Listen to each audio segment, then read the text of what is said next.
It is my duty to inform the House that the Speaker is unavoidably absent. Therefore, in accordance with the statutes, I would ask the Deputy Speaker to please take the chair.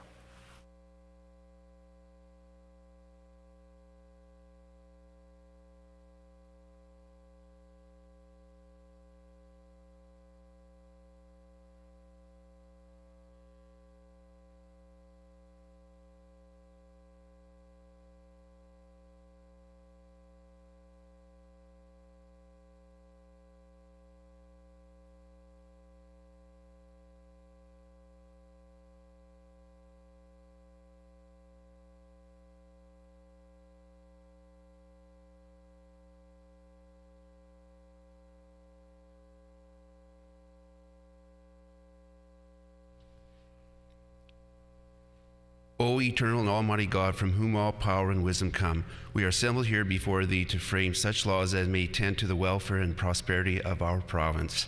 Grant, O merciful God, we pray thee, that we may desire only in which, in accordance with thy will, that we seek it with wisdom, know it with certainty, and accomplish it perfectly, for the glory and honor of thy name, and for the welfare of all our people. Amen. Please be seated. Good morning, everyone. On private members' business. The acting government house leader. Good morning, Mr. Deputy Government House Leader. Good morning, Mr. Deputy Speaker. I call for debate Bill 226, the Red Tape Reduction Day Act. It has been announced by the Deputy Government House Leader, Acting Government House Leader, that Bill number 226, the Red Tape Reduction Day Act, will be put forward. The honourable member for McPhillips. Thank you very much, Mr. Deputy Speaker. I move, seconded by the member for Brandon East, that Bill number 226, the Red Tape Reduction Day Act, be now read a second time and referred to a committee of this House. It has been moved by the honourable member for McPhillips, seconded by the honourable member for Brandon East, that Bill number 226, the Red Tape Reduction Day Act, be now read the second time and referred to the committee of this House. The honourable member for McPhillips. Well, thank you very much. We're going to have to redo it because the member from Brandon East wasn't on the online. So if I get the honourable member for McPhillips to do it all over again. Well, oh, he's on online now, so you can do it all over again if the member from McPhillips can repeat what he just introduced. Then on behalf of my colleague for Brandon East, I apologize, Mr. Deputy Speaker. I move, seconded by the honourable member for Brandon East, that Bill number 226, the Red Tape Reduction Day Act, be now read a second time and referred to a committee of this House. Thank you, Mr. Deputy Speaker. Okay.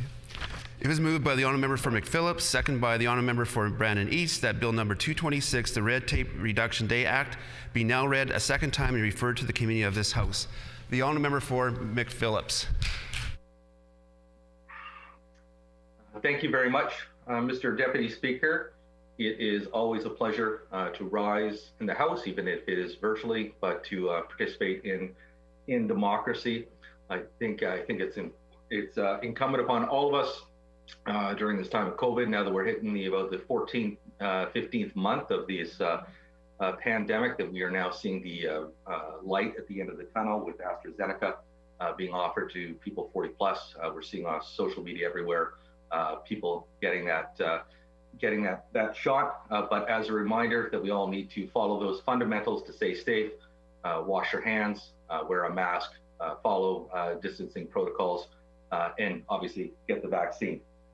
But that being said, Mr. Deputy Speaker, the Red Tape Reduction Day Act signifies and makes the third Tuesday in September of each year as Red Tape Reduction Day. Mr. Speaker, I want to be very clear at the outset when we're talking about red tape here. Mr. Deputy Speaker, we are not talking about health regulations. We are not talking about the the safety of children. Mr. Deputy Speaker, I think we need to look at this in a very reasonable manner. I do believe that our government has looked at this as a reasonable manner. I think in a lot of instances, I don't believe that we as elected officials are fully aware of the reality that regulation or over-regulation, or even in some cases under-regulation, can serve and can impact the population. A good example, Mr. Deputy Speaker, was in last night's standing committee. One of the pieces of legislation we are bringing forward, and one component of the legislation actually equalized the electrical code for Manitoba and Winnipeg. I did not realize, Mr. Deputy Speaker, that there is a separate electrical code for those two jurisdictions which exist within our own province. So it's amazing, Mr. Deputy Speaker, that here we are in 2021, and even within our own borders, we still don't have a single electrical code for members of that industry to follow. So they actually have to learn two codes and any subtle differences between those. But again, knock on wood, with the support of the opposition, we will ensure that is corrected, Mr. Deputy Speaker. Now, Mr. Deputy Speaker, I had the good fortune of in one of my previous lives to work for the Canadian Federation of Independent Business, Mr. Deputy Speaker. We heard consistently from small and medium-sized businesses the impact that regulation has on them. It is estimated that the impact on the provincial economy is well over $1 billion, Mr. Deputy Speaker. Again, these are not my numbers, Mr. Deputy Speaker. These are numbers being shared by various organizations, Mr. Deputy Speaker, and I'll take them and their research at their word. But regardless of that, Mr. Deputy Speaker, there is no denial that Manitobans, businesses and individuals are and can be heavily regulated, Mr. Deputy Speaker. So whether we're talking about the individual who simply wants to deal with government in a quick and efficient manner, whether we're talking about a new business setting up shop, or whether we're talking about a government staff person, civil servant trying to navigate the ins and outs of their own system, Mr. Deputy Speaker, this is an opportunity that all of us can collectively say there are issues within the rules, and we need to take action to mitigate and to minimize those rules. Or, you know what, Mr. Deputy Speaker, in a lot of instances, it's a matter of correcting the rules or regulations, Mr. Deputy Speaker, and in some instances, it's a matter of the regulations simply not keeping pace with the times that we live in. Not surprisingly, technology moves at such a breakneck speed that we actually still have references to fax machines and their use, and in some instances, requirements that contracts to government be faxed. Mr. Deputy Speaker, I'm sure if you went and talked to any young person and asked them what they thought a fax machine was, I think most of them would look at you with bemusement, to say the least, Mr. Deputy Speaker. Mr. Deputy Speaker, I think as legislatures, we need to have a look and understand that there is a role for all of us, that this is not an opportunity for over-the-top rhetoric. This is not an opportunity for gotcha politics. And that, Mr. Deputy Speaker, what we're trying to do, and what I'm trying to do as a private member, is simply say to this government and to say future governments that the recognition that red tape exists and needs to be constantly looked at is a worthwhile cause. I only think of the member for Concordia last night in standing committee, whom honestly, Mr. Deputy Speaker, I've never seen the member for Concordia speak with such fervent passion as he did last night when he was talking about regulation and over-regulation, and I could see that burning within him, that desire to let's take action together. And so it is my hope Mr. Speaker, that passion that the member for Concordia brought last night to committee did not wane over the last several hours since committee rose last night, Mr. Deputy Speaker. Mr. Deputy Speaker, one of the key components that I'm quite proud that our government came in and has utilized and is currently utilizing is making use of our civil servant staff who are requirement works.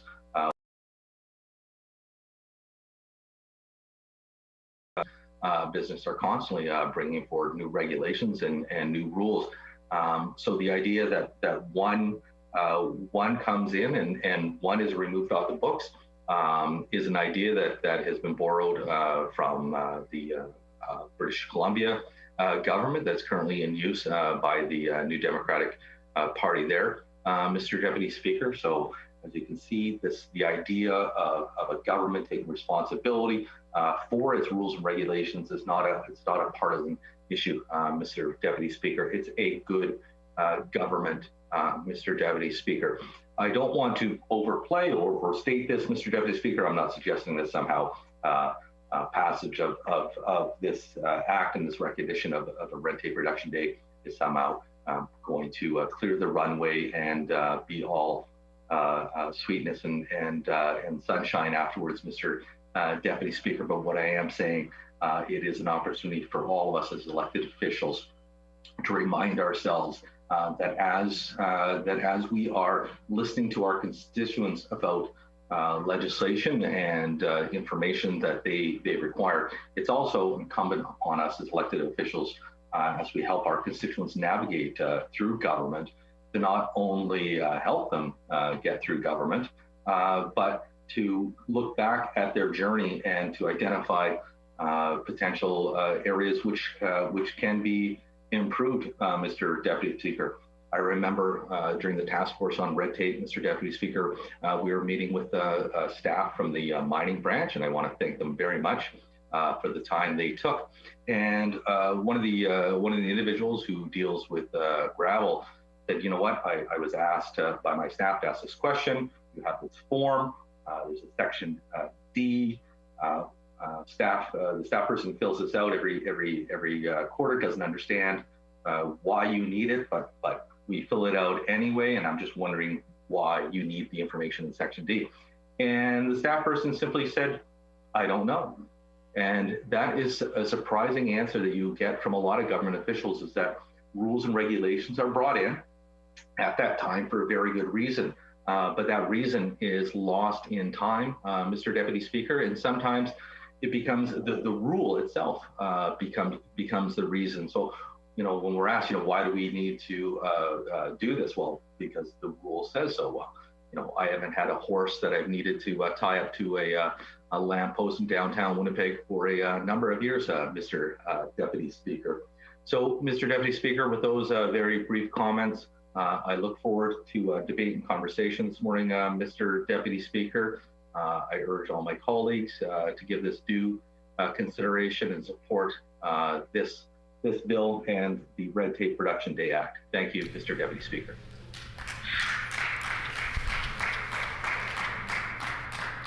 A question period up to 10 minutes will be held, and questions may be addressed in the following sequence. The first question asked by the member of the another party. Subsequent questions may be followed by the rotation between parties.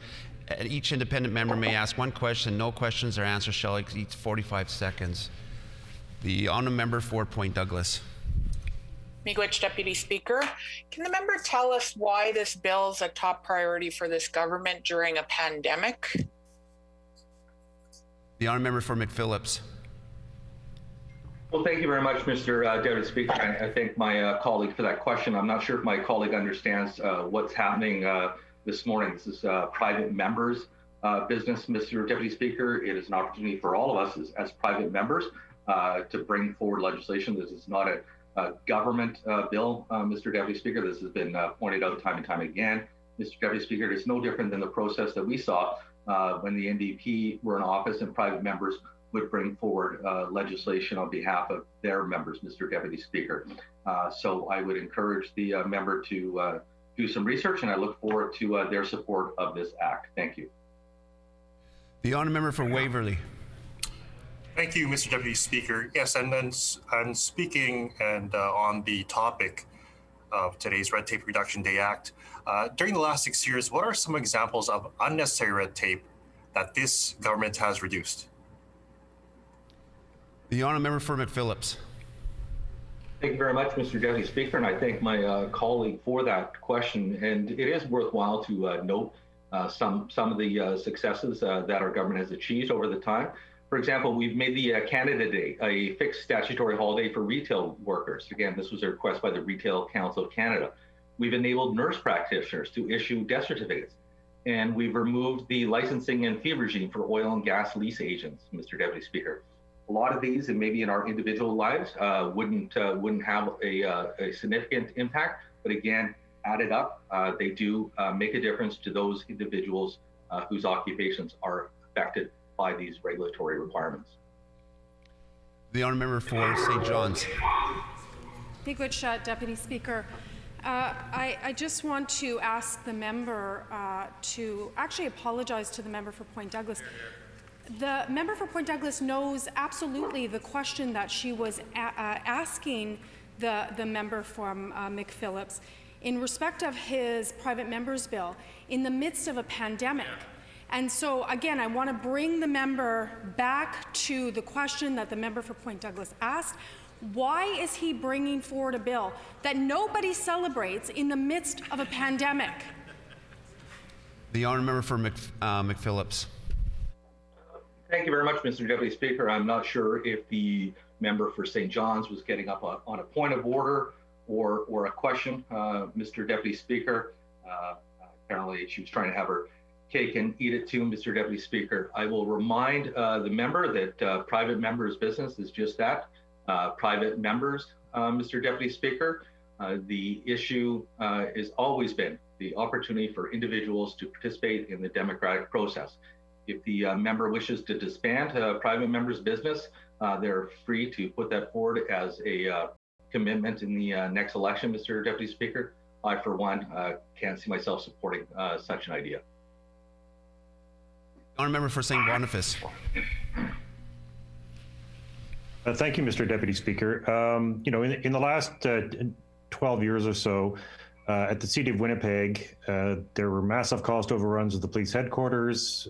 Contracts were issued with nobody had applied for.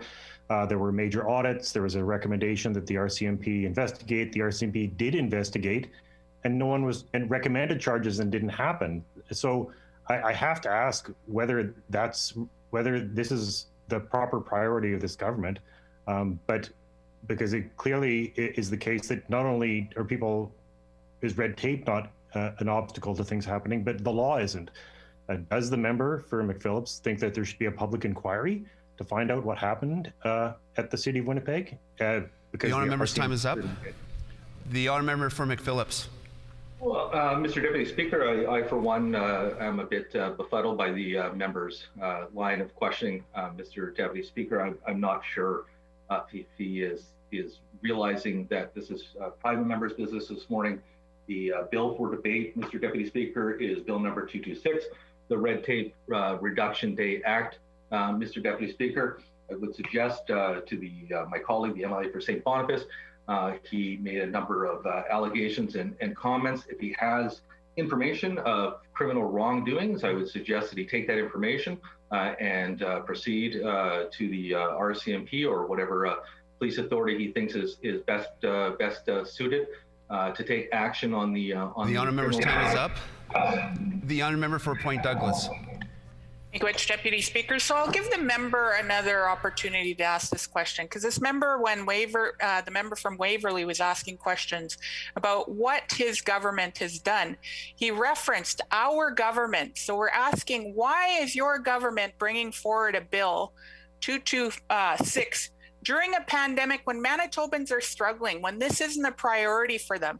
Manitobans want to get the vaccine. They want the vaccine rollout as smooth as possible. This government has befuddled that. Manitobans know that. So why is this member, again, bringing this forward when they could be bringing forward something that actually holds his government account The honourable member for McPhillips. Well, I thank very much the member for Point Douglas, and I absolutely agree with the necessity of accountability, Mr. Deputy Speaker, and that is what Bill number 226, the Red Day Reduction, the Red Tape Reduction Day Act does. It holds this government to account. It holds any future government to account, Mr. Deputy Speaker. Should the member for St. Boniface one day find himself in the Premier's chair, Mr. Deputy Speaker, down the road, Bill 226, the Red Tape Reduction Day Act, would be an opportunity to hold that member and his potential Liberal government to account, Mr. Deputy Speaker. Accountability and transparency takes many forms, Mr. Deputy Speaker. The honourable member for St. River. Thank you, Deputy Speaker, and I'd like to congratulate my colleague from McPhillips for bringing forward such a great bill. Question, what are some of the costs and downsides of having a province that burdens their businesses, charities, and government agencies with such unnecessary red tape? The honourable member for McPhillips. Thank you very much, Mr. Deputy Speaker, and I thank my colleague for that question. In a lot of instances, Mr. Deputy Speaker, when we're talking about red tape, when we're talking about not-for-profits, the biggest issue on them is the time component, Mr. Deputy Speaker. As someone who used to run a not-for-profit, Mr. Deputy Speaker, I saw firsthand that regulatory burden that was placed on my agency, on the agency that I happen to work for, Mr. Deputy Speaker, for information that the government already had. And when I queried the staff person as to why they continually needed this information, they said, well, those are the rules, Mr. Deputy Speaker. And that is just one small example of one small not-for-profit here in the province of Manitoba. The honourable member's time is up. Make a difference. The honourable member for Point Douglas. Miigwech, Deputy Speaker. So the member talked about accountability.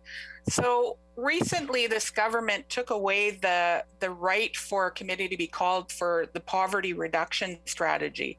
Does the member think that calling a committee to discuss poverty reduction affects efforts is red tape? We have thousands of Manitobans that are struggling in this province right now due to this pandemic. And this government continues to hide under the guise of these red tape reductions, including the poverty reduction strategy. So does the member think that calling a committee to discuss poverty reduction efforts is actually red tape? The honourable member for McPhillips. Mr. Deputy Speaker, I thank the honourable member for Point Douglas for that question, Mr. Deputy Speaker. And red tape and overregulation is something that individuals on a whole face, Mr. Deputy Speaker. I think of, the member talked about people struggling, Mr. Deputy Speaker. I remember when the previous NDP government decided to impose, say, the provincial sales tax on people's house insurance, Mr. Deputy Speaker. I remember individuals coming to me and saying, you know what, I can't afford this additional cost, Mr. Deputy Speaker. I'm living paycheck to paycheck, Mr. Deputy Speaker. So there's always opportunities for any government to take a look at the actions they're doing, Mr. Deputy Speaker. If we as a government and if we as the honourable member's time is up. The honourable member for Labrador Andre. Thank you very much, Mr. Deputy Speaker. I would like to ask the member for McPhillips, how has the amount of red tape in Manitoba changed over the last 5 years? The honourable member for McPhillips. Well, thank you very much, Deputy Speaker, and I thank my colleague for the question. And I think this one really is at the crux of it. We've removed over 90,000 regulatory requirements, Mr. Deputy Speaker. So if members opposite want to reenact those 90,000, they're welcome to make that commitment. They're welcome to list all 90,000 out, Mr. Deputy Speaker, and make that commitment to reimpose those on Manitobans. I would suggest, since they're unable to do so, Mr. Deputy Speaker, they, like most Manitobans, haven't noticed these changes and improvements to the regulatory environment here in the province of Manitoba. Thank you. Time for question period has expired. The debate is open. Any speakers? The honourable member for Point Douglas. Well, miigwech, Deputy Speaker. Bill 226, the Red Tape Reduction Day Act, does nothing for Manitobans. This member is bringing forward a bill during a pandemic. This he should be ashamed of himself. Manitobans are struggling right now. They're struggling in terms of losing their jobs. We have more homeless people in this province than we ever have, and this government is to blame for that. Instead of bringing forth bills that'll actually create betterment for Manitobans, this is what this member brings forward. This bill is going to simply proclaim the third Tuesday in September of each year as Red Tape Reduction Day. What does that do for Manitobans? Nothing. You know, this government's priorities during the middle of a pandemic is apparent, creating a completely useless holiday that will do nothing for Manitobans. They'll simply use this to justify their future cuts to services. Deputy Speaker, Manitobans in this province are losing their lives to this pandemic. To addictions, they're losing their jobs or are remaining unemployed. Manitobans have lost their homes and our homeless population continues to rise. And this government brings forward Bill 226, the Red Tape Reduction Day. This government could have brought something forward to address some of the issues that Manitobans are struggling with, like maybe stopping this government from cutting civil service jobs, maybe stopping this government from, you know, interfering in collective bargaining and get our IBEW workers back to work. But instead, this member brings forward Bill 226, the Red Tape Reduction Day Act. It shows exactly where this government's priorities are. Their priorities are simply on cuts to real services that Manitobans rely on. This bill was originally moved by the current Minister of Crown Services back in 2017. And well, Deputy Speaker, here we are again in the midst of a pandemic and not to mention a recession where people are struggling more than ever. And this is what the member brings forward. We need more accountability from this government. And what has this government done? They've taken away the right for members to come in and speak to the poverty reduction report. Manitobans, they know that Manitobans care about poverty reduction in Manitoba. They know that there's been hundreds of Manitobans that have come and spoke to this report, and this is the very reason why they don't want to be held accountable. When Manitobans who are struggling do well, we all do well, but this government likes to take care of the other 1% who are doing well. Under this government, Manitobans are getting poorer, and the ones that are rich are getting richer and richer. And Bill 226 does nothing to address that. We need a government that's going to actually listen to Manitobans. And I can't tell you one Manitoban that's brought forward and asked the member from McPhillips to bring forward Bill 226. Like, who was consulted on this? What Manitoban said to him, hey, member from McPhillips, can you bring forward a day that actually, celebrates the red tape reduction day? Like, I've never heard of any Manitoban that would want to celebrate a red tape reduction day. Instead, what they'd like to be celebrating is that all Manitobans have got inoculated for the COVID-19 vaccine, that our seniors are given free transportation to go and get their vaccine, that those that can't afford to get to the sites are given free transportation, and those that have mobility issues would also be given transportation to go to these sites. Deputy Speaker, I was inoculated on Sunday, and I can tell you I had to wait in line. I had to go up two sets of stairs. There is an elevator there, yes, but again, it's, you're standing in line. And the line wasn't that long, but it could have been quite long. There were all these gates that were kind of cordoning off. And for somebody with mobility issues, that would be a struggle for them. So you get through that line, and then you stand in another line for them to check your credentials. And then if you want, you can speak to a nurse, and then you go stand and speak to a nurse, and then you go into a line to get seated to get vaccinated. So these are things that Manitobans want to talk about. These are things that Manitobans care about right now, not a bill that's going to, proclaim the third Tuesday in September as the red tape reduction day. But they want this government to actually make sure that Manitobans get vaccinated. And, this government's priorities aren't there.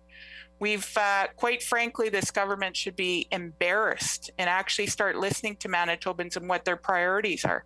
Because I can tell you from what Manitobans have been sharing with me, this certainly isn't one of them.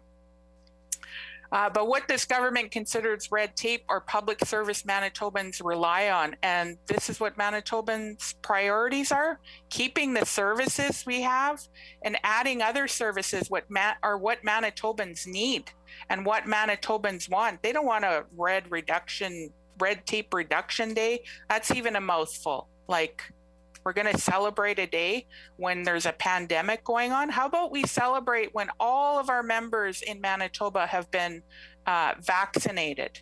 And, I think about the red tape. There's been 5 red tape omnibus bills within the past 5 years. All of these bills were lumped together, Deputy Speaker. Various changes that realistically had nothing to do with each other, in an attempt to avoid individual scrutiny of the changes being made. And many of the changes in these bills have nothing to do with red tape. Many of the changes were even too significant to put together in one bill. But what did this government do? They did it anyway because they like to bulldoze through regardless of what Manitobans want or what they have to say. And I don't understand how this government thinks that what they're doing is for the betterment of Manitobans. Bill 226, again, does nothing for the betterment of Manitoba. Manitobans have come to learn what red tape really is when it comes out of this government's tape. And that's simply a guise for more cuts, more erasures of important regulations that actually protect consumers and our environment, and more privatization of important government assets. Bill 55, many of the amendments of the repeal acts proposed in Bill 55 have nothing to do with red tape, nor are they even related to one another, Mr. Deputy Speaker. How does repealing the Adult Literacy Act reduce red tape? How does removing the requirement that apprentices are hired on public works projects reduce red tape, Deputy Speaker? The reality is that these changes have hurt Manitobans and everyday Manitobans. We're talking about people who are struggling, people who have lost their job, people who are going to lose their job because of this government's cuts. They continue to cut. They've, chopped our healthcare system up, which has put us in this place that we're in now. All sorts of surgeries are being delayed because there's not enough services being offered, because this government has chased nurses out of our province. They're not treating them very well, and nurses just up and said, I've had enough of this government. I'm not going to, put my time and energy into fighting a government that doesn't care about the work that I'm doing on behalf of Manitobans. And I want to thank all of those nurses, who are on the front lines that are doing this work, and say that, we revere your work and we're thankful for it. While this government continues to, cut and slash services that our Manitobans rely on. I want to go a little bit on the attack on labor that this government has been doing. Bill 55 repeals the Apprentice Employment Opportunities Act public work contracts, which requires that all public work contracts hire apprentices.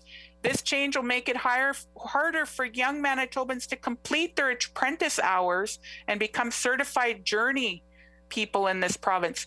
Deputy Speaker, this will create jobs, meaningful jobs in this province. And this is what this government continues to do, is deplete the services in this province. They should be ashamed of themselves. They should take this red tape reduction day, go back to the drawing board and tell their boss that he should start listening to Manitobans and bring their priorities forward. The honourable member's time is up. The honourable member for Waverley. Thank you, Mr. Deputy Speaker. First of all, I just want to say to all those who got elected, all sides of the House 5 years ago yesterday, happy belated anniversary, and happy belated anniversary to our government taking over 5 years ago. I'm honored to represent Waverly and back then St. Norbert, so I thank my family, my friends, and the electorate who supported me. But before we took over back in April 2016, we identified more than 948,000 different regulatory requirements on nonprofits, local governments, businesses, and private citizens. That's why I'm extremely happy that my colleague, who served some time with the Canadian Federation Independent of Business, my colleague from McPhillips, has brought this act forward. This act is going to help many businesses focus on their business instead of the loads of paperwork and the chaos that the former NDP government enforced on them. These businesses are the backbone of this country. They're the small engines of our economy. And without them, we would not be the best country in this world. They should be focusing on their business, not the mounds of paperwork that was put in place by the former government. With the Red Tape Reduction Day Act, business owners will do just that. They will get to once again focusing on their business. And someone who used to own 2 small businesses, I know how time-sensitive paperwork is. It's frustrating to deal with, and it feels like it's never ending. People without businesses can still relate to red tape, as every adult in Manitoba will deal with red tape in one form or another at some point in their life. By reducing this red tape, we are improving access to government services, and we are rebuilding the provincial economy. With this act, we are finally eliminating mounds of unnecessary barriers, and we are promoting economic development. With this red tape removal, we are getting rid of irritating paperwork, reducing overlap with governments, and moving more services online. Mr. Deputy Speaker, there are just a few ways that this act is removing red tape.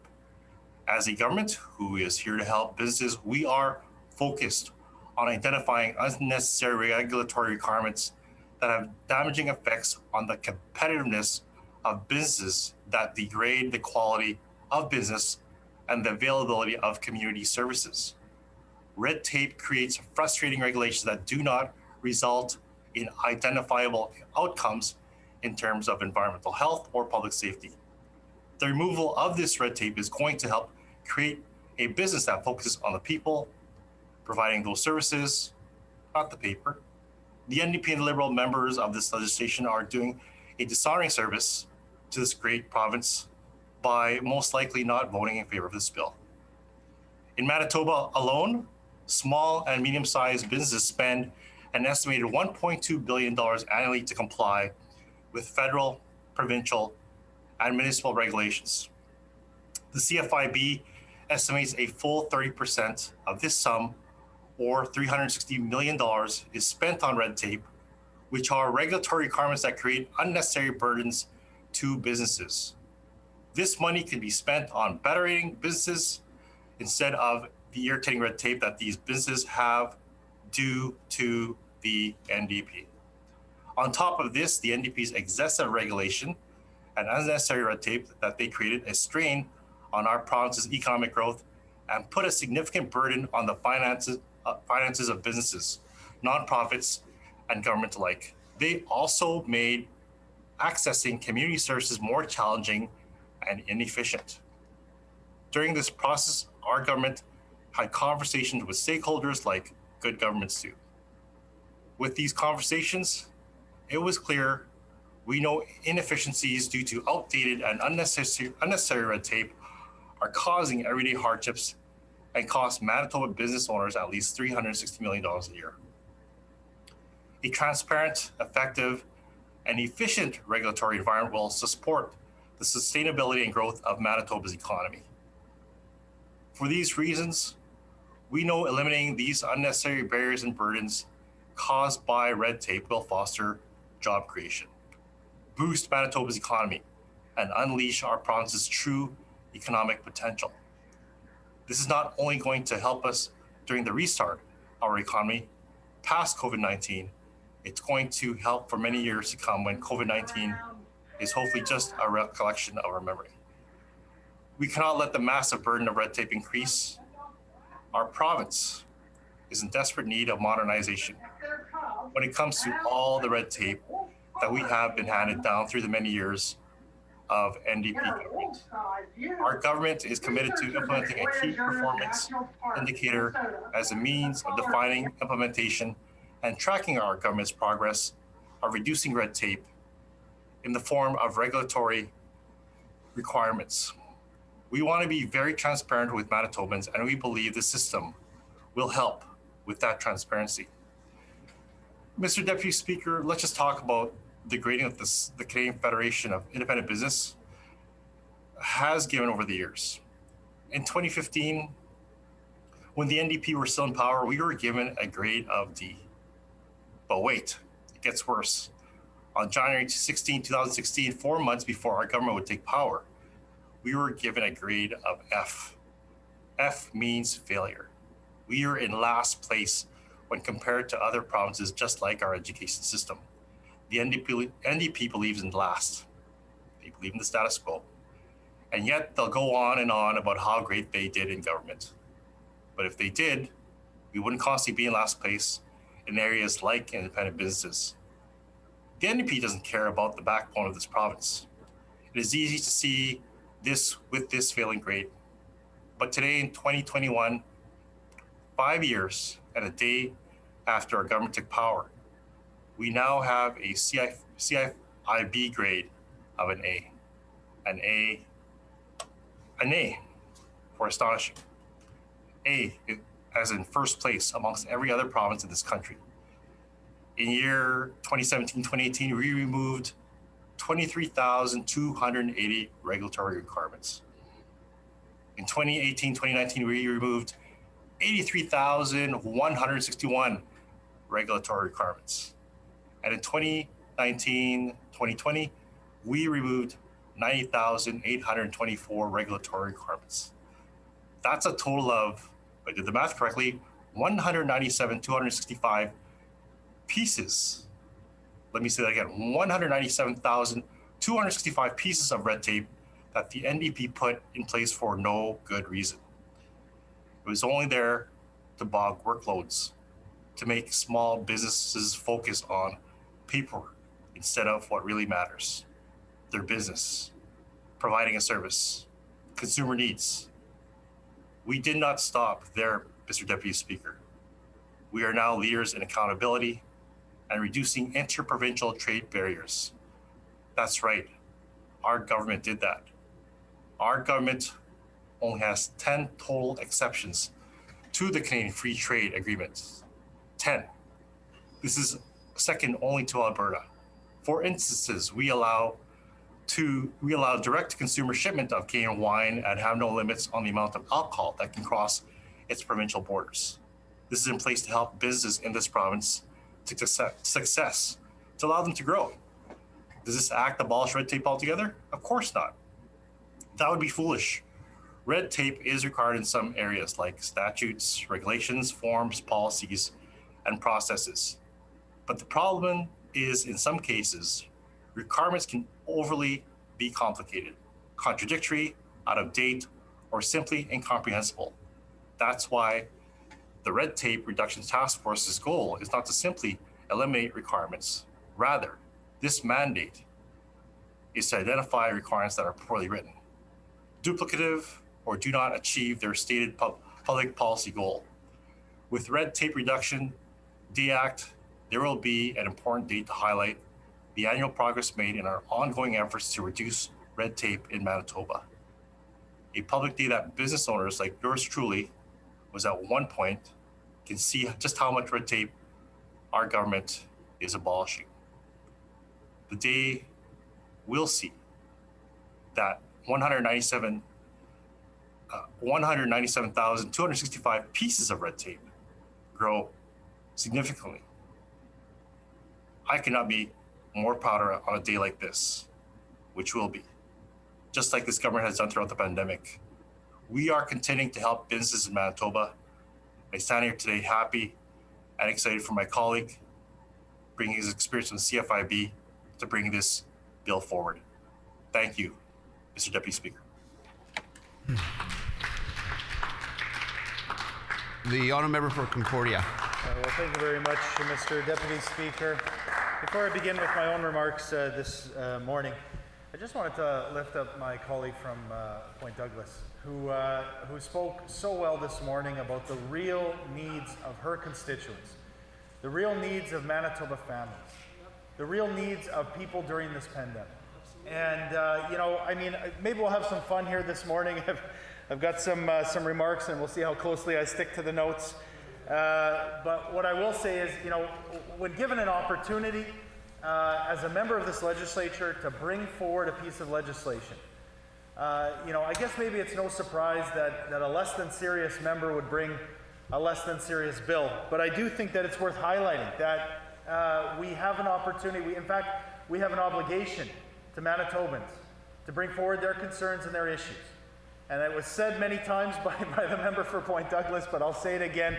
Who is asking for a Red Tape Reduction Day Act celebration? It makes no sense. In some ways, I would argue maybe this is more red tape. A whole bunch of bureaucrats need to go back in the back rooms of the legislature, write up this bill, you know, go through the process. I don't know what happens. Is there, you know, do the calendars get changed across the province? Do we send out a notice to every municipality, every member, every citizen in Manitoba is given a notice? Today is Red Tape Reduction Celebration Day. Get your pointy hats, your party hats on. Get your, you know, get your balloons. Let's have a party. Nobody's asking for this, Mr. Deputy Speaker, and certainly not during a pandemic. There are so many issues that we should be talking about that are more important, and yet this member seems focused in I would say, an unhealthy way on this particular issue, and that's because it's his government's focus. His government's focus has been to reduce the number of regulations across government, no matter what those regulations pertain to. You know, in fact, when this government came into office, they said, well, we're just going to get rid of, for every regulation we have, we should get rid of 2. We should, if we bring in a regulation, you got to get rid of 2. Well, what if those are good regulations? What if those are regulations that matter? Regulations when we're talking about adult literacy, for instance, Mr. Deputy Speaker. What if these are regulations about apprentices in this province? Well, no, too bad. We're not going to do this in any kind of reasonable manner, as the member would suggest. In fact, we're just going to say, well, it's 2 for 1, and that's just the way it is. You know, they sent out civil servants across this province to count the regulations. Spent months counting regulations across government just so they could say, well, we have 940,000 regulations and now we're going to reduce it by 50,000 regulations, or, you know, and the member talks about tying up horses. No, this, Mr. Deputy Speaker, is about important regulations that keep Manitobans healthy, safe, and happy, and yet this government seems obsessed across the board. Now, I didn't have an opportunity, I got to admit, Mr. Deputy Speaker, I wasn't listening quite as intently as I probably should have to the member from McPhillips, but I think he spent a lot of his time talking about the work that I did on committee, listening to Manitobans last night, who came to talk about a terrible piece of legislation brought forward by the now Minister for Families, the former Minister of Municipal Affairs, who brought forward a bill that is actually creating more red tape. And what's absolutely stunning about this piece of legislation that was brought forward yesterday, first of all, it's how terrible it was that even the minister had to, on the fly, start pulling out of his back pocket. Papers were flying everywhere, pulling out paper after paper trying to amend, and then starting to vote against his own bill. And clauses in his own bill. Well, no, wait a minute, I don't like that one, I don't like that one, I don't like that one. Order. You know, the minister was completely flustered because the former minister handed him a stinker and said, bring this forward. But what we did hear over and over again from elected officials across this province is how Bill 37 is taking away local choice and local democracy. But more importantly and more pertinent to the bill before us today is CAOs and other administration officials who said over and over again that this was going to be burdensome red tape that's only going to result in further delays to development. So, well, they talk out of one side of their mouth, well, regulation is bad, regulation is bad. They bring in a whole new regulatory regime and force it on municipalities across this province. It's shameful. And I guess, you know, the member for McPhillips didn't get the memo before he came to committee. I note that he was pretty quiet last night when all, you know, CAOs and elected officials from his own constituency were coming to tell him how wrong he was, and from his former constituency to tell him to stop the bill in its tracks, to delay it, to cancel it, to just shut it down. He was pretty quiet last night. He didn't want to get into that. And yet here he is this morning standing up and saying, well, it's all about red tape. Even if he was to come this morning, Mr. Deputy Speaker, and speak up for those folks that we heard at committee last night, to say to the minister, to say the former minister of municipal relations, to say it's time to scrap this bill, to scrap Bill 37, that might be something. But he won't do that, because he is in lockstep with every single member of this caucus and this cabinet who is trying to jam through omnibus bill after omnibus bill. Don't look behind the curtain, Mr. Deputy Speaker. Don't look what we're actually trying to do. We'll call it red tape, and then we'll go after the things that are important to Manitobans. And all of this at a time when Manitobans are simply asking for better health care, investments in education. How about support for our economy in a real, concrete way? This province continues to be at the bottom of the pack when it comes to support for small business. They want to talk about small business. They want to talk about doing something for Manitobans. Well, what did they do? They raised the hydro rates. They continue to not give supports to small business. You know, this is fluff. And I can say, you know, again, I can see where it's coming from. In fact, I think is this the third time that this bill has come before the legislature? Is this a priority of government? Apparently not. And that's why they put the member for McPhillips up to bring it up and obviously go nowhere. He doesn't even have the support of his own caucus. Isn't even. They didn't applaud him. They don't support him. You know, maybe some of us feel bad for him, but the reality is that he's the one that's willing to go lockstep every step of the way and support this kind of terrible legislation. So, well, the Minister for Justice, he says we should move on. We should move on, Mr. Deputy Speaker. We should move on from this terrible, time-wasting legislation, and we should talk about the things that are important to Manitobans. We should talk about the vaccine rollout. We should talk about the failures this government has undertaken when it comes to that. We should talk about how the austerity agenda over the last 5 years, they want to celebrate their anniversary of being elected, 5 years of neglect, and we see the results. We see the results in real terms in communities across this city, whether it's in the province, whether it's in St. James, whether it's in Concordia, and whether it's in other places. This is what Manitobans have come to expect from this government. They see the cuts that are coming in education. They see the cuts that have happened when it comes to supports for small businesses. And when it comes to bills like Bill 37, they see a government that is so out of touch, they won't listen to local representatives. They'll ignore them at committee. They'll put their heads down. They'll look away. They won't listen.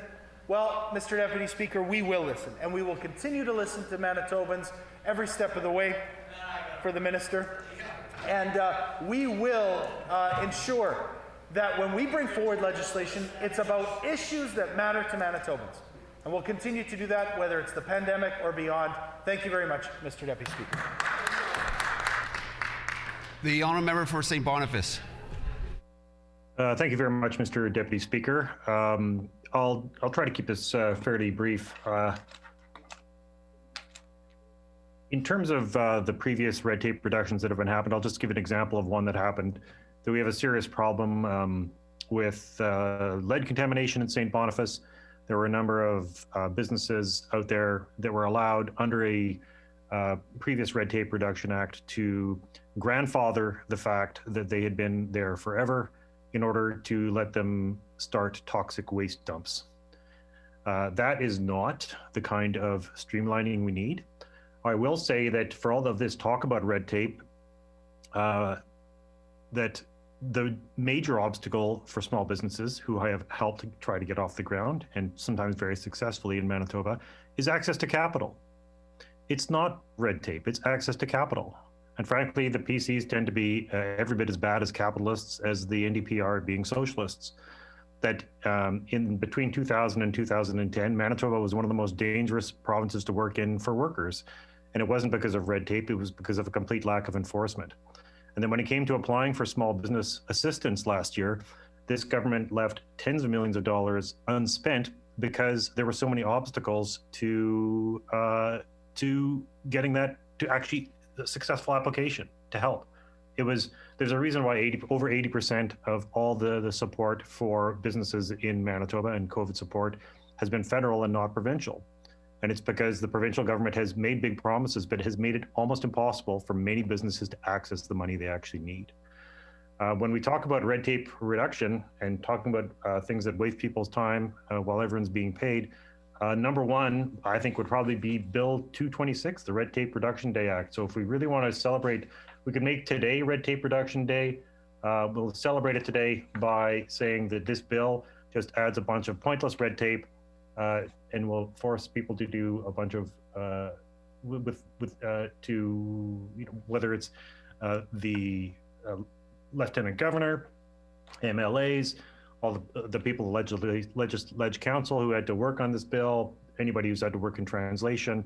The amount of money we've just wasted talking about this bill, which is purely symbolic, which will never make a difference in anyone's life, is really an indictment of this government. And that's all I have. Thank you very much. Any further speakers? The honourable member for Union Station.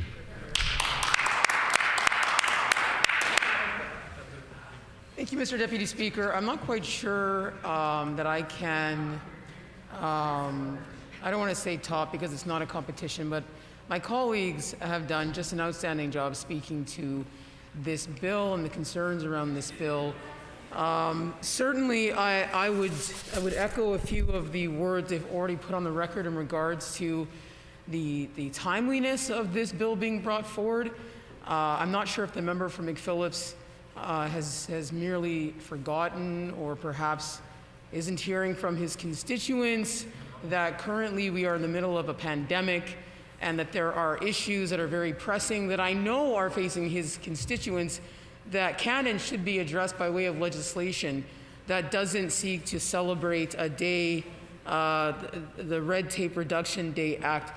You know, Mr. Deputy Speaker, my birthday is in the month of September, and I can tell you definitively that this would make that month a little bit darker for me should this come into law. This just seems like such an unusual use of our time during a pandemic.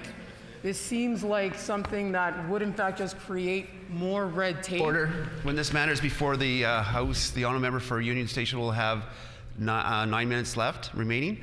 The hour being 11 o'clock, I'm now stopping debate on private members bill, and we're going on to private members resolution. And the private resolution is parent engagement with Manitoba's education system, and the honourable member for Assiniboia. Excuse me. Thank you, Mr. Speaker. And just before I start my comments, I would like to... the honourable member from Assiniboia, can you move it and have a seconder of your resolution? Oh, sorry, Mr. Speaker. Therefore, it be resolved that the Legislative Assembly of Manitoba commend Manitoba's... If the other member can just introduce it and second it by a member of the... I move and seconded by another member of your same caucus. The honourable member for Assiniboia. Thank you, Mr. Speaker, for your guidance. I move seconded by the member from Riding Mountain.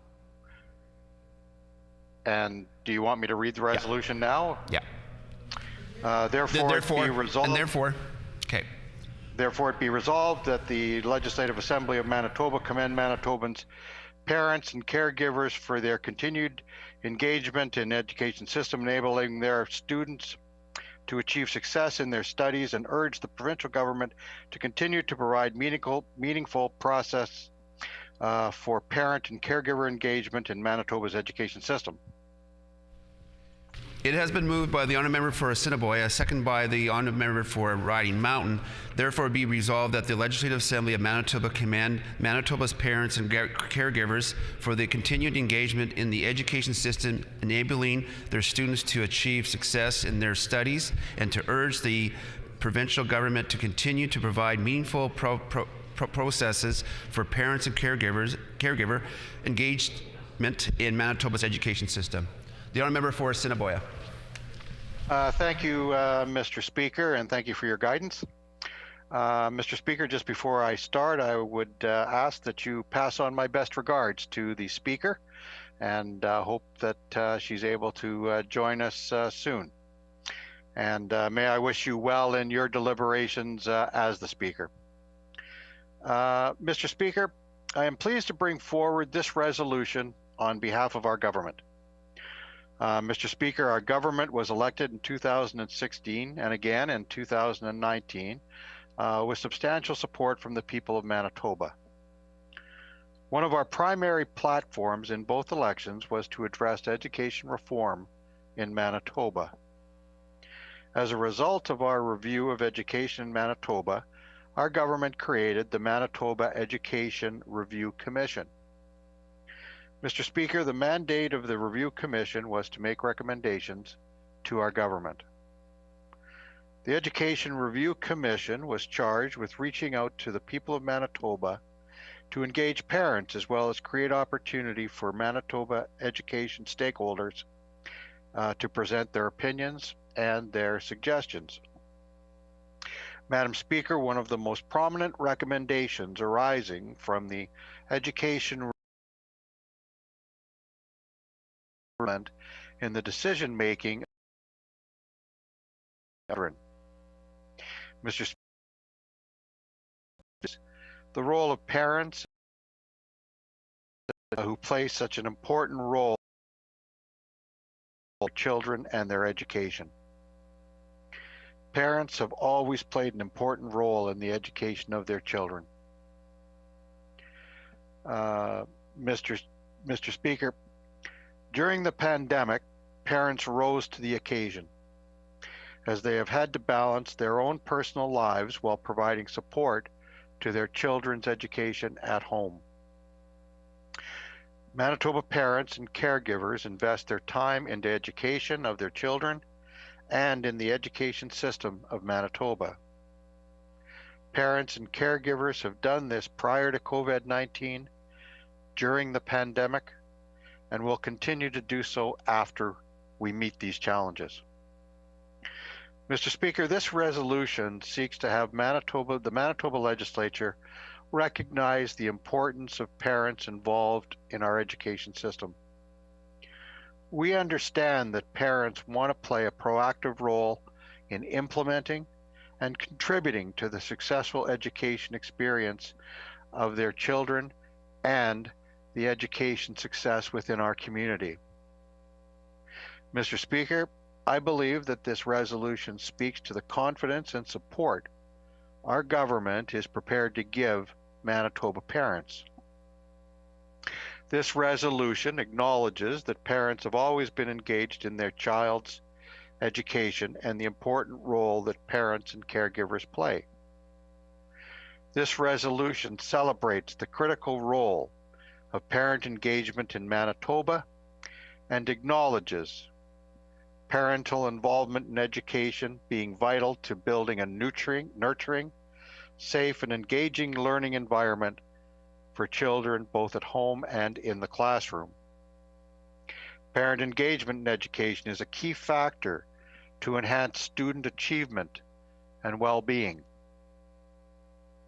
Parents and caregivers play an important role during COVID-19 by taking on a bigger role to support their children's education at home while balancing COVID-19 related challenges in their own life, work, environment. During the pandemic, parents and caregivers have showed that they have much to contribute, and the pandemic has reinforced that vital role. Mr. Speaker, student achievement improves when parents play an active role in their child's life. It has been my experience that engaged parents not only play a major role in their own child's education, but they create a vital energy for the school itself.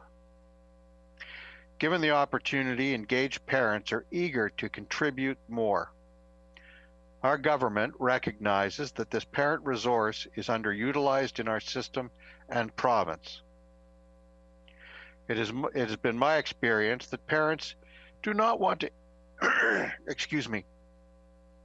It's been my experience that parents do not want to interfere with educational professionals. Our teachers and principals are well respected by engaged parents. So, Mr. Speaker, it makes sense to create an atmosphere where parents, teachers, and principals can work in true partnership. In keeping with our government's intention to further establish parental engagement in the education system, we have introduced legislation that allows more meaningful parental contributions. Currently, parents and caregivers are engaged in a formal process through the parent advisory councils. Parents have made many noteworthy contributions through this mechanism. I would like to take the opportunity to recognize and acknowledge the Parent Association of Parent Councils. This organization was formed to support and guide the Parent Councils of Manitoba.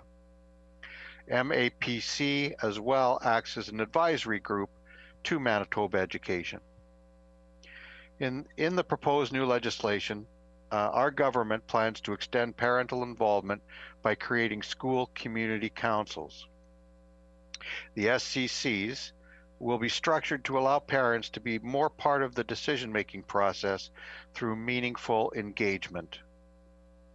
The SCCs will involve parents in the education system at the local level by creating a stronger voice of parents for the future of our students. Some of the new opportunities for parents will be to address the needs of the community it serves, to contribute and assessing the effectiveness of educational programming at their school, to help analyze the student achievement learning outcomes, and reviewing areas that can be done for improvement, to evaluate outcomes and overall performance of their school, to be involved in proposed capital construction projects at the school site, the proposed annual budget, and the monthly expenditures. These are major challenges, and they do take major commitments, Mr. Speaker. To be part of the changes in school programs and activities as they review them with the teachers and the principals. To review short-term and long-term priorities for the school as set out by a school plan, which they contribute to with their teachers and their principals. To understand the needs of transportation. To certainly be aware of some of the disciplinary challenges that the schools face and maybe potentially contribute to addressing those needs. To review and contribute policies implemented at the school, and encourage involvement and welcome other interested parents to the school. And Mr. Speaker, I can't tell you how important that is, because the whole concept of what the government is proposing is to engage parents to a fuller degree. And I think that the parents that are engaged will offer an opportunity to those parents who are a little apprehensive, who may not be necessarily to the point of engagement, to really feel comfortable in getting involved and to show that we as a government are certainly prepared to create a very active role for them. Mr. Speakers, parents will be consulted on the type of role that they play in regards to the new community councils. Mr. Speaker, the minister announced recently that there will be a task force going to each district to engage parents and to have them contribute from their perspective on what would be the best way for the new structuring, the school community councils, to be able to engage and to be able to support education as a whole, to be able to make the recommendations that they feel that they need to make, and make the contributions that they feel that they can be most effective. So, Mr. Speaker, I thank you very much for the opportunity to present this resolution to the House. I hope that it will be supported by the legislature, as the initiative is to certainly support those very important positions of parents in education.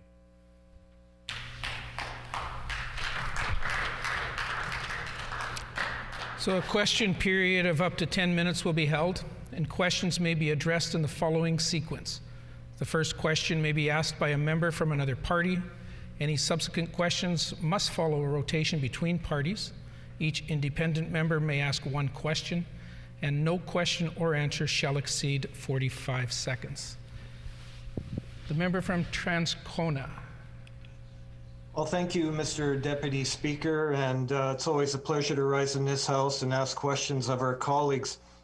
I would like to ask the MLA from Assiniboia how he squares the circle of having MAPC involved, but yet having this government cut MAPC's administrative assistant and then expect MAPC to provide contributions to not only the creation of this PMR, but also Bill 64. How does he square that circle with saying now that parents all of a sudden are going to have this magnified voice in this system? Thank you. The member for Assiniboia. Thank you, Mr. Deputy Speaker, and I think that the reason that these organizations came to formation is because of their interest in the development of education within the system. They're very caring people. They're people who take an interest and certainly are aware of the responsibilities at the grassroots. So it would be my commentary that no matter what role that these organizations are expected to play, they will take an active role in ensuring that education is maximized in the province of Manitoba. Member's time has expired. Member from Rossmere. Portage-La Prairie. My apologies. The member from Portage-La Prairie. Thank you very much, Mr. Deputy Speaker. And I wonder if the honourable member from Assiniboia could explain a little bit more about the value of having parental engagement in an education system. Member from Assiniboia. Thank you, Mr. Speaker. Well, I think that certainly it's beneficial to all when people take an interest in one of the most important factions of democratic society, which is education. And parents, of course, are engaged with their children to ensure that they, as well as their community, are successful. And when a parent is involved and a parent is motivated in the school's activities, then really what that does is it creates a situation where the student is Member's time has expired. More motivated. Member from Tyndall Park. Thank you, Mr. Deputy Speaker, and I'd like to thank the member for bringing forward this resolution. I'm hoping that the member can provide some clarity around why the government is putting up barriers for parents to get involved in their children's education and then bringing forward a resolution encouraging parental engagement. Does this mean that the government is reconsidering Bill 64? Member from Assiniboia. Thank you, Mr. Speaker, and thank you for the question to my old seatmate in the legislature. I would challenge the member's statement that the government is setting up barriers for for parent councils or parents to be involved in their child's education. I think that the evidence of what we're proposing right now is very strong in the government support to ensure that parents play more of an active role and are able to participate to even a greater degree in education in Manitoba. So I think that the move by the government is a positive one and not a negative one, as the member may suggest. The member from St. James. Clear that Bill 64 replaces local genuine representation for families with school community councils, which have no real authority or real influence at all over decision making. So I asked the member, how does this plan to move to school community councils, how will that impact the ability of local families, local voices to actually have an influence in local education in their communities? Member from Assiniboia. Thank you, Mr. Speaker, and thank you to my honourable friend from St. James, who is as familiar with the area as I am. I can assure the member from St. James that a better education or a stronger in our communities, and I believe that this, with engaged parents, it's been my experience that it's extremely positive, and we're taking it to the next level. So I would say the engagement of the parents within this community is going to be a positive. Member's time has expired. The honourable member from Rossmere. Thank you, Mr. Deputy Speaker. I'm wondering if the member could explain how parental engagement is vital to student success in our education system. Member from Assiniboia. Thank you, Mr. Speaker, and I wish to thank my my honourable friend from Rossmere, who is as dedicated to the education system as anyone I know, being a former principal, and certainly he understands the merit of this particular initiative. The far-reaching component is, again, you can't underestimate the value of an engaged community in education. It's far-reaching. It's far-reaching into the school to create the energy and the support of the principals and teachers, as well as engaging the community as a whole.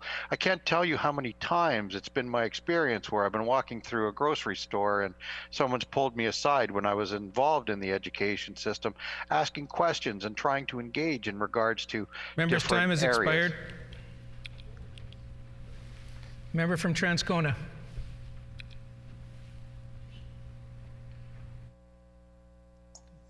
Thank you, Mr. Deputy Speaker. Can I hand it over to the member for St. James, please? Member for St. James. Thank you, Mr. Deputy Speaker. Yeah, I'd like to, just building off the last question, just ask the member for Assiniboia for clarity. So he suggests that under this new regime that there'll be greater opportunities for parent engagement in local decision making.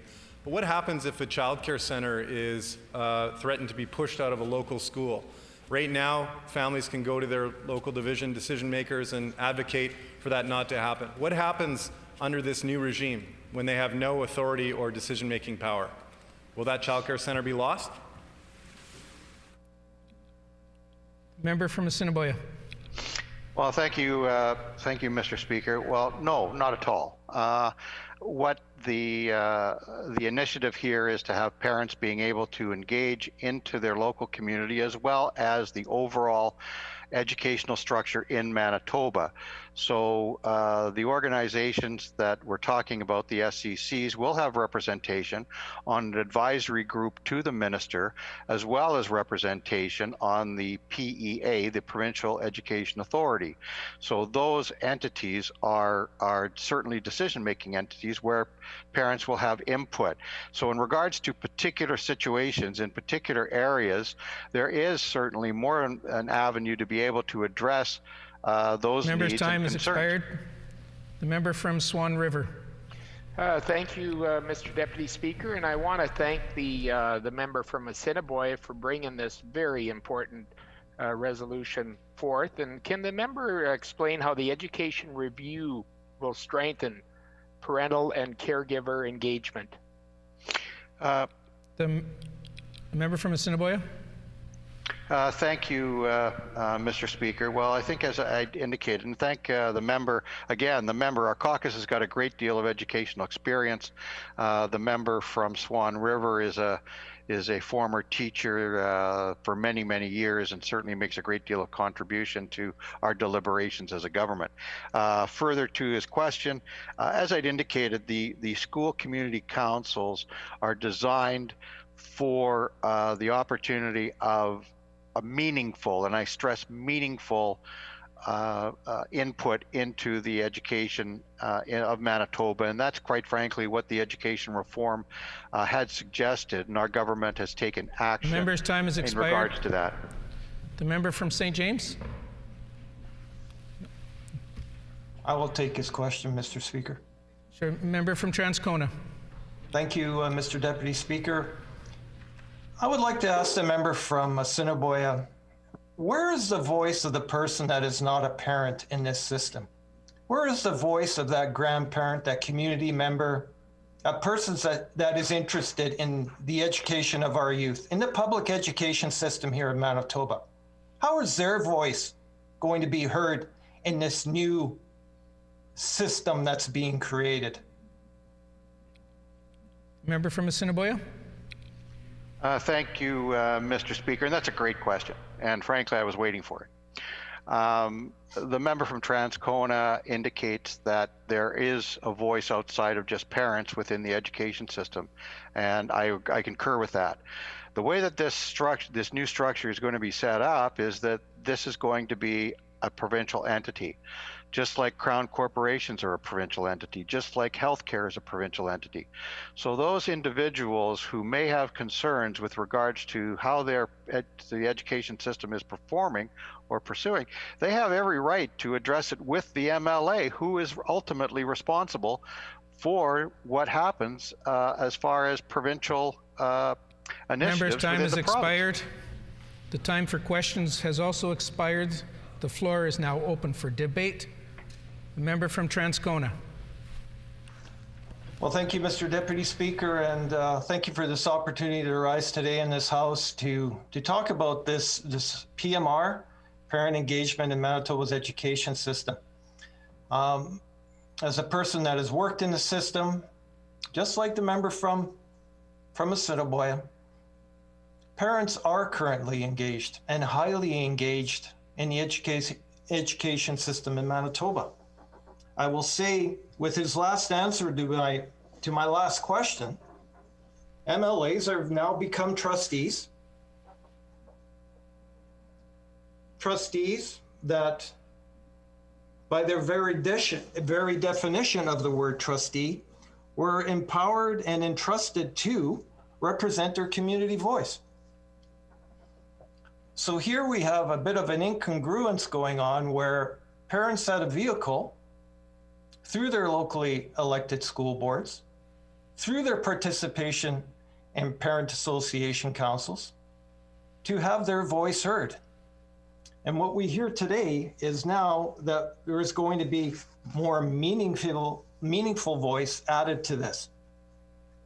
It's difficult to understand this. I'm sitting here reading the resolution, and it says, whereas parental involvement in education is vital to building a nurturing, safe, and engaging learning environment. Well, absolutely. No kidding, right? It goes into that, what else are parents going to be involved in when they're involved in with their school? Of course they want to create these nurturing environments.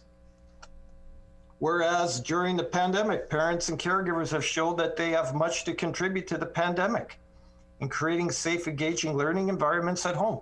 Well, no kidding, because there is very little leadership shown by this government for planning for the pandemic and how to engage parents in the pandemic. So instead, what happened is that we had school divisions and school boards provide avenues, and meaningful ones, like remote learning centers created by each school division here in the city, because there was a vacuum created because of the lack of leadership shown by this government.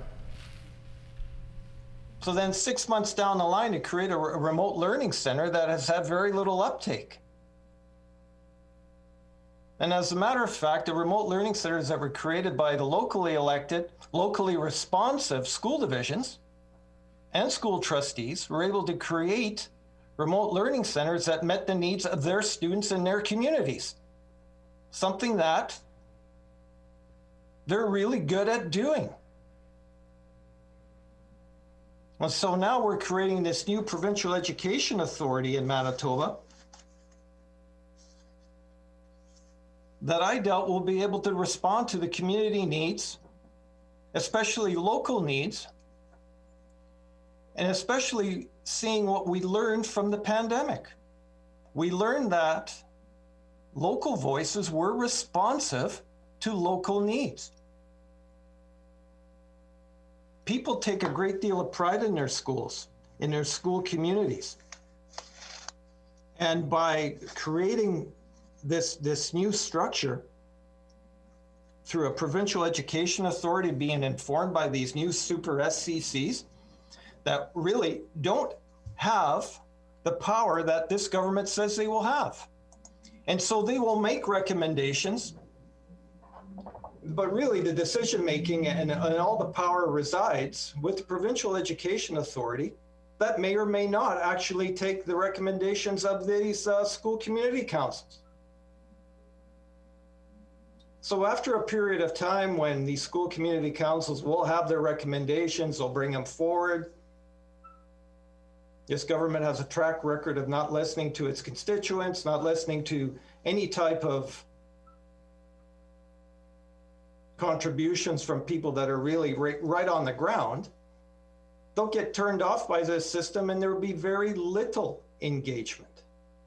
And so what will end up occurring is that you'll have a creation of a system that is responsive to the whims of the government of the day. And with education, just like with healthcare, this is something that's entrusted to provincial governments to look after their people.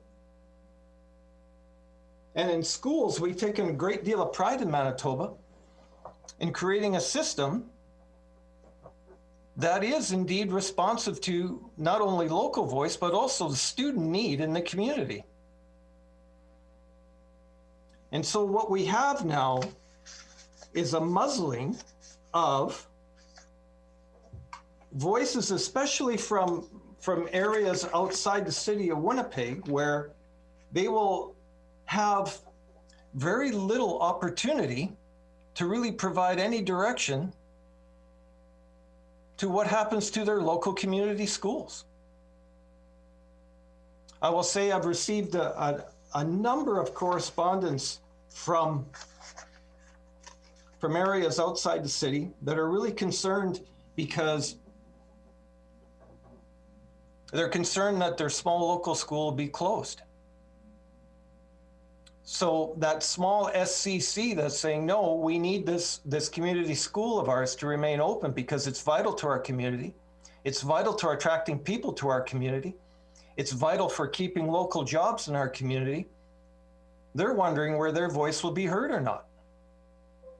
Because interestingly, in Bill 64, the moratorium on closing small schools has been removed. To what end? That's the question that's being asked. To what end?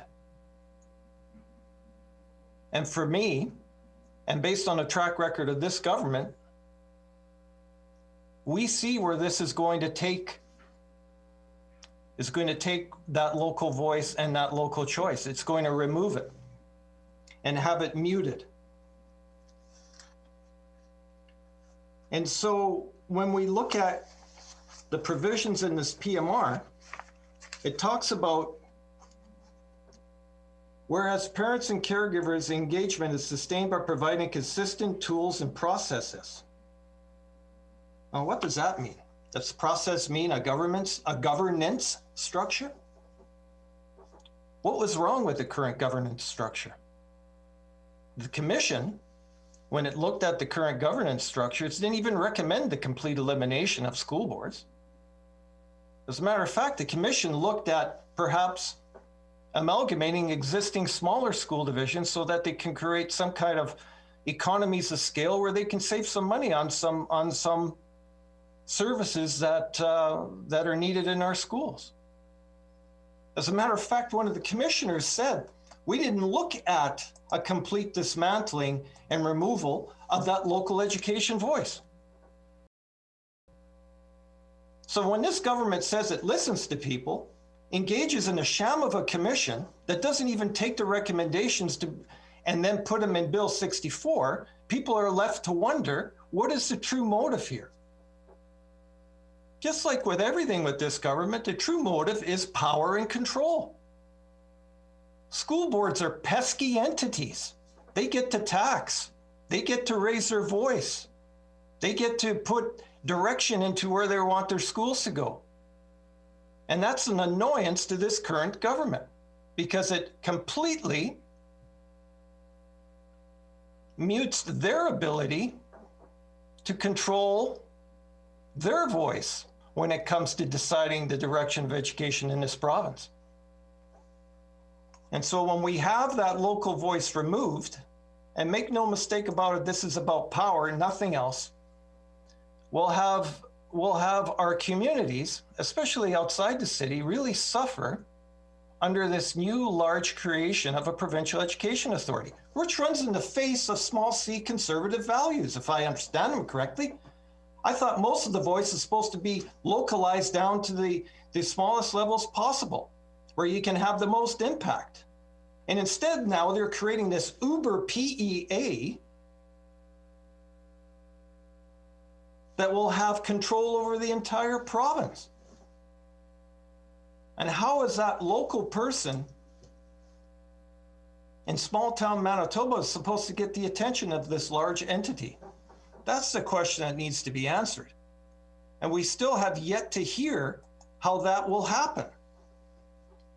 And so, in closing, Mr. Deputy Speaker, there is much that leaves to be desired, much that's left on the table here. Again, just like the previous private members bill that came forward, well, no kidding, parents are important in the system. But let's ensure that they have meaningful voice and ensure that we have a bill that responds to that. Thank you. Member from Rossmere. Mr. Speaker, I'd like to offer this House 6 reasons to support parental engagement in education. The first reason we support parental engagement in education is that it is a human rights issue. Article 26, subsection 3 of the United Nations International Declaration on Human Rights, of which Canada is a signatory, states, and I quote, "Parents have a prior right to choose the kind of education that shall be given to their children." The world's foundational human rights document does not just affirm parental engagement, but states it as a right and specifies parental choice and by implication input into their children's education as a human right. Secondly, we can call support for parental engagement in education a matter of children's rights. Section 29, subsection C of the UN Declaration on the Rights of the Child states the following, and I quote, "Parties agree that the education of the child shall be directed to the development of respect for the child's parents, his or her own cultural identity, language, and values, for the national values of the country in which the child is living, the country from which he or she may originate, and for civilizations different from his or her own." The UN here recognizes the importance of fostering a relationship between parents and education. A third reason we may support parental engagement in education is to support Indigenous rights. We must learn from past mistakes, and I quote from the Truth and Reconciliation Commission of Canada website, "These government-funded, church-run schools were set up to eliminate parental involvement in the intellectual, cultural, and spiritual development of Aboriginal children. During this era, more than 150,000 First Nations, Métis, and Inuit children were placed in these schools, often against their parents' wishes. Many were forbidden to speak their language and practice their own culture. First Nations, Métis, and Inuit parents had no input and no voice in their children's education during this time. Meaningful input and meaningful parental voice in a child's education is recognized as important, and we are proposing to strengthen that and support this important finding of the TRC with our updates to education in Manitoba. In the aftermath of World War II, with the fresh perspective of war and global conflict, the UN noted the importance of parental engagement in education. In light of global discussions about children's rights, the importance of the link between parents and education was reaffirmed. And some of the darkest chapters of Canada's own history show that the state detachment of parents from their own children's education was devastating. We must learn from the mistakes of the past. Children do not belong to the state, but to their parents. A fourth reason we support parental engagement in education is to preserve diversity and culture. There is no closer link to cultural diversity than the families who make up Canada's diverse cultural landscape. There's no better way to ensure true culture is transmitted into classrooms than to invite parents into that classroom and to foster the celebration of culture. It was my privilege as principal of the King's School to serve as head of such a diverse organization. Our student population of less than 300 students represented 45 nations, and I loved the international flavor of the school. The playground was like a mini UN with children from around the world playing with each other. Festivals were celebrated, stories from different cultures were studied, food was shared, and language was respected. Friends and parents often translated for each other, and it helped that one of our vice principals spoke 3 languages. It was parents who helped us navigate culture. It was parents who told us and taught us about the challenges of their children. It was parents who made sacrifices to engage despite often working several jobs. One such parent I met when I came to the legislature because they're a cleaner here, and I asked after their children how their children are doing. They came to Canada as refugees in 2008. We welcomed them to the school and worked with them despite the challenges of the newcomer experience. So I was thrilled, Mr. Speaker, to discover that the children are prospering. The children are studying at university. The children are pursuing a variety of meaningful careers in trades, education, and other professions. When parents get involved, good things happen. Parents should not feel helpless when it comes to what is happening to their children, to what they are learning at school, and how they are learning. A fifth reason we should support parental engagement in education is to safeguard democracy. If public schools are to serve and reflect public interest, and if parents are the #1 experts on their children, who better to engage than parents in ensuring the school stays on track in terms of values and practice? Where is the forum for parents to engage? And why would we not take every step to increase that connection? There's no criticism in my comments here. I only note that it is a safeguard to us that parental engagement increases to offer grassroots care and input with the children's best interest in mind. When it comes to education, parents are the foremost voice we should listen to. No number of degrees makes you a parent. And while I value higher education, we need parents to be meaningfully involved in the life of their child's school, not only professors to inform and shape our education. More than half of the current school board trustees have no children in the public school system, and that is not what parental engagement looks like. We can do better. Democracy is not democracy if those doing the representing do not actually represent the best interests of those they are there to serve. A sixth and final reason we should support parental engagement in education is that children will do better. James Heckman, a Nobel Prize winner and academia's arguably second most cited economist, is internationally recognized for his research on early childhood education. Last month he stated in an interview, "These childcare programs I've looked at are only successful when they turn on the parents. That's the secret, engaging the family." Parents really do know what's best. The very nature of the parental relationship to a child, not to mention the quality and quantity of time spent with that child, yields far superior knowledge to any degreed expert. Even the Supreme Court of Canada has acknowledged in numerous cases, most notably Chamberlain in 2002, that parents are naturally the best informed and best understand their child's needs and well-being. Thus, parents ought to be, and by nature are, a child's primary educators. Any state policy or programs play a supporting role. This is well established in Canadian law as well as constitutionally protected in the Charter. Another top 1% cited economist, Luger Wassman, I hope I'm saying the name correctly, published a study in 2001 in a Harvard Research Journal of more than 250,000 individual students, representative of 30 million students in 39 countries. At the time, the latest, largest, and most extensive international student achievement test ever conducted, and the study found a student's family had the greatest impact on student achievement.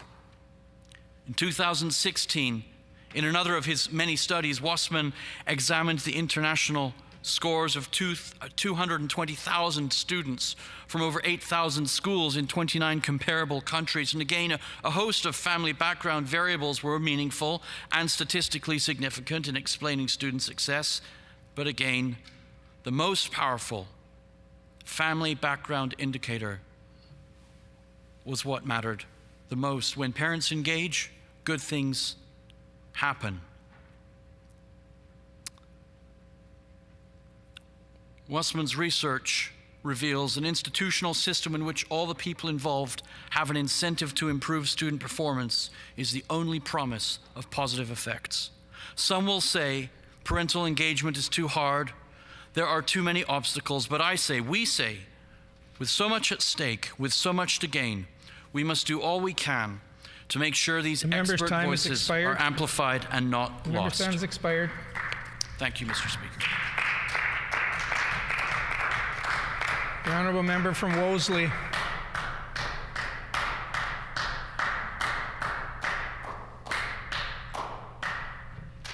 The honourable member from Wolseley. Thank you, Deputy Speaker. There is no doubt that parents are their children's #1 advocate, and that parents want our school system to be a safe place where our children can have their needs met and thrive both personally and academically. Parents have always been important to our education system through their feedback, engagement, and volunteerism. But most parents also recognize that educators are the experts in curriculum, teaching, and learning. Contrary to the last speaker we heard from, the ability to reproduce doesn't make you magically a teacher of curriculum or understanding how learning works. Some parents have also served as elected school trustees, bringing the skills of policy development and budget oversight to the division, as well as representing the local voices of all community members invested in the education system, in addition to parents in those wards. Throughout the pandemic, many parents and caregivers also took on the role of educators during COVID-19, balancing work, caregiving, and other responsibilities. And for some, this was a welcome task, but to be honest, for most parents I spoke to, it was an impossible task. Most parents don't consider themselves education experts, and most have other full-time jobs outside the home, or they're parenting younger children. Now the Pallister government is making further cuts on the backs of these hardworking parents through Bill 64. Their school community councils will rely exclusively on parent volunteers, and under this new system, busy parents will be required to volunteer much more time to take on the responsibilities of the school boards that you want to eliminate. The member of Assiniboia imagines that it's just a matter of parent reaching out to parent to encourage involvement. But parental advisory committees are already well established in our schools, and as every school superintendent knows, it's a challenge to get equitable representation within parent advisories. PACs tend to exclude parents who may be working multiple jobs to get by or caring for other family members. These parents don't have time to attend council meetings. And as with all Pallister government decisions, marginalized families will be the hardest hit. I have experience attending central and inner city PAC meetings and regional PAC meetings, and I know from that experience that it took a great deal of support to ensure diverse parental participation. That included having schools help with transportation, provide dinner and staffing support such as EAs to attend the meetings, sometimes to help parents communicate and feel comfortable engaging in budget reviews and other things that were discussed. These efforts were made at the local school board level, but in no way do I trust this government to make those efforts. One thing I learned from these meetings after the media attended one night was that some parents felt unsafe having the meeting filmed because they didn't want they weren't at home in the evening. This was about safety of their kids and their property. This may be hard to imagine as a very real concern for members of this House that know nothing about the very real experiences of marginalized urban families. Bottom line is this: Manitoba parents are busy people with multiple concerns and often don't have the time or resources to pick up this government's slack on education. And who's to say the Pallister government would even listen to parents? Thousands of parents showed up at the education review and none of their advice was listened to. This PMR claims to recognize parents' role in education, but in Bill 64, this government only gives parents the ability to meet and advise, not make any decisions. Ultimately, all decisions will come from the minister and his hand-picked Provincial Education Authority Board. All the consultation in the world means nothing if the government has no obligation to listen. Parents deserve better than a government that cuts resources to education than tells parents to pick up all the work. One letter to the editor printed on the weekend from a former superintendent and CEO at Hanover School Division outlines how hard school boards have had to fight for everything they have.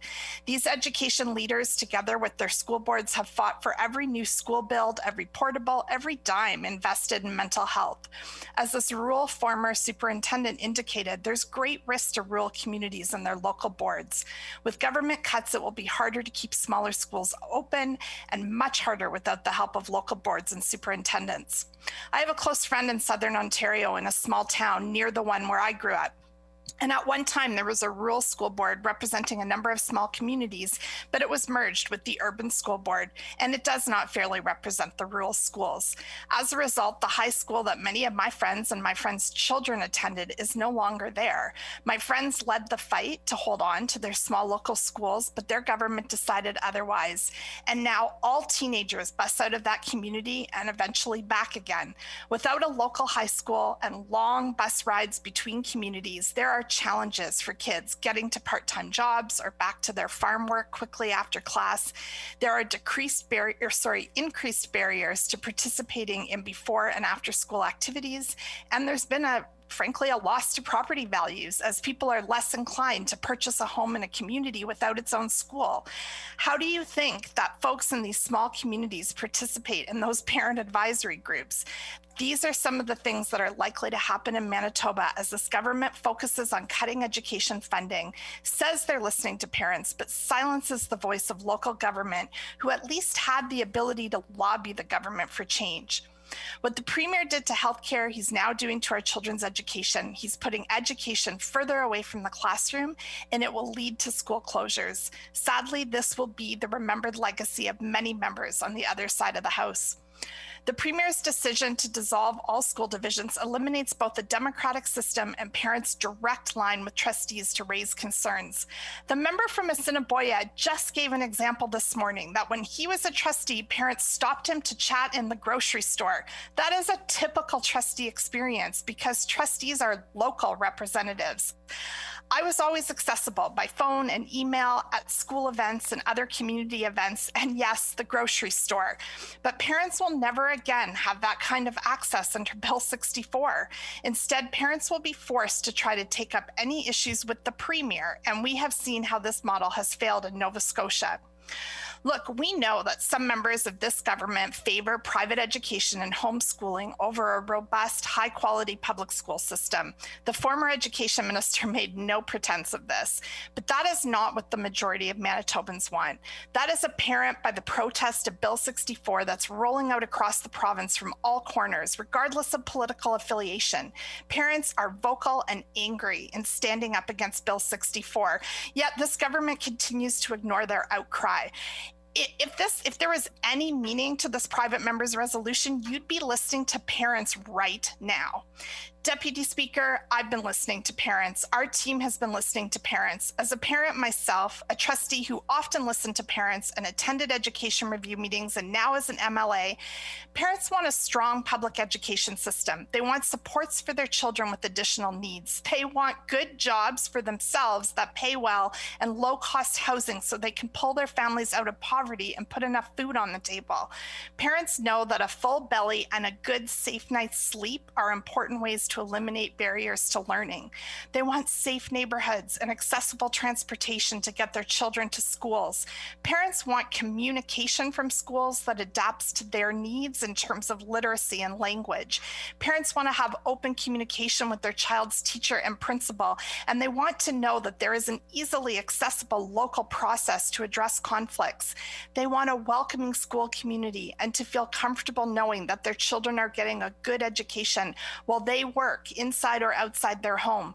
They do not want to be responsible for their children's education. Obviously, I do not support this resolution because it does not put educational needs and health and safety of our children first ahead of budget cuts. The NDP is committed to reinstating the cap on K-3 class sizes, including a 15-student cap for all grades during the pandemic, and investing in support such as nutrition programs and more EAs to improve student outcomes.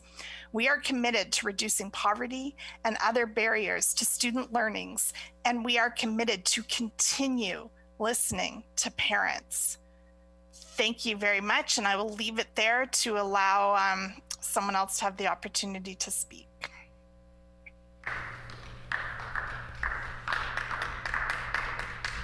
The member from Tyndall Park. Thank you, Mr. Deputy Speaker, and I'd like to thank the member for bringing forward this resolution, as we absolutely believe in the importance of having parent engagement in our education system. With that, though, Mr. Deputy Speaker, it's weird that this legislation is coming from this government, who has only been making it more difficult for parental involvement, and I'm hopeful that this resolution is a turning of the tables.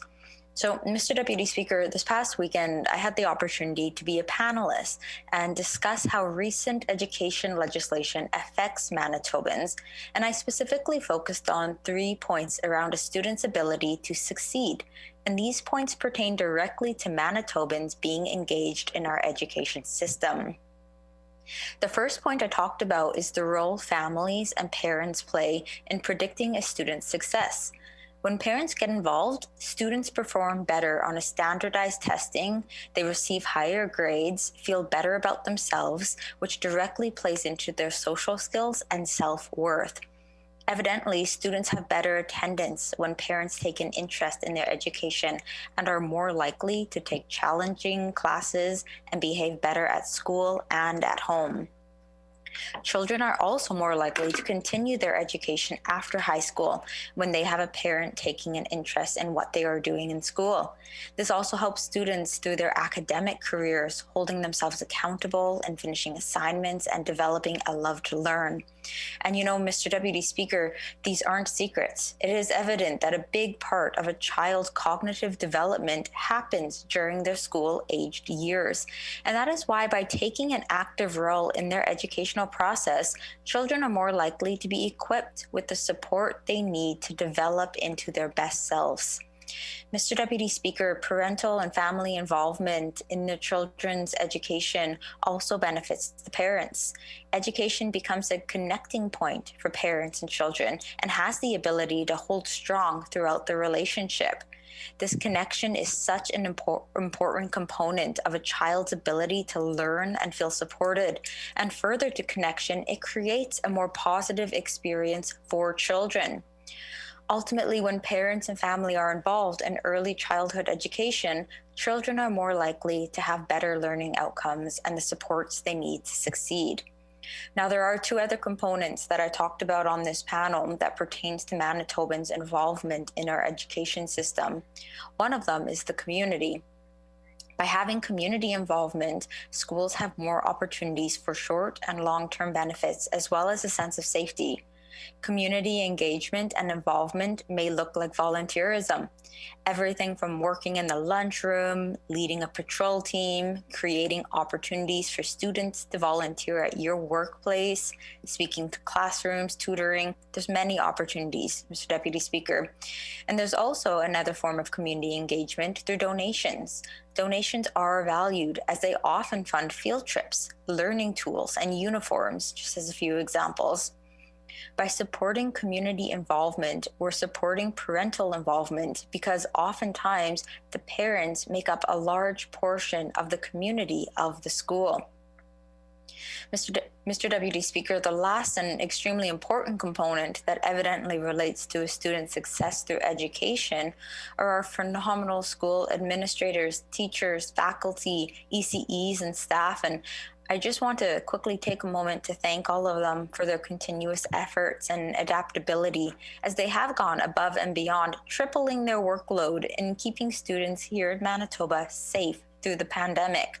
So ultimately, Mr. Deputy Speaker, aside from our basic needs of food, shelter, sleep, and so forth, the three most important components to a child's success in education, parents and families, community, and school supports.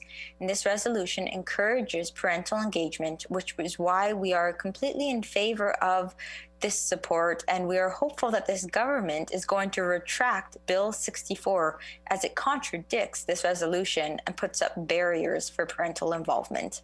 Thank you, Mr. Deputy Speaker. The member from Portage-La Prairie. Thank you, Mr. Deputy Speaker, and I appreciate the opportunity to put a few words on the record regarding this resolution that the member for Assiniboia has brought forward. I'd like to thank him for doing that.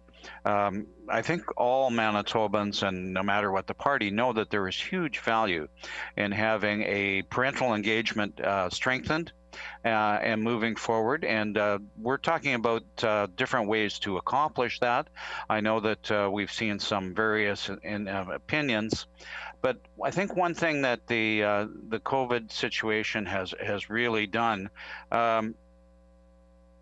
is drive home how much variance there is and how important it is to have parental engagement.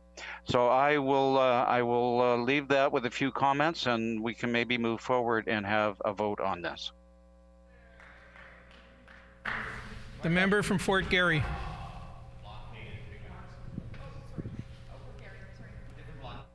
The member from Fort Garry? Not there. The opposition, House Leader? Question. Oh, you can speak? Oh, sure. So the member from St. John's. Which acting deputy speaker here. I'm pleased to put on a couple of minutes, couple of seconds on the record in respect of this morning's private members resolution. I think certainly it's important to talk about parent engagement. Order. Perfect. When this matter is again before the House, the honourable member will have 10 minutes remaining. The hour being noon, this House is recessed and stands recessed until 1:30 p.m.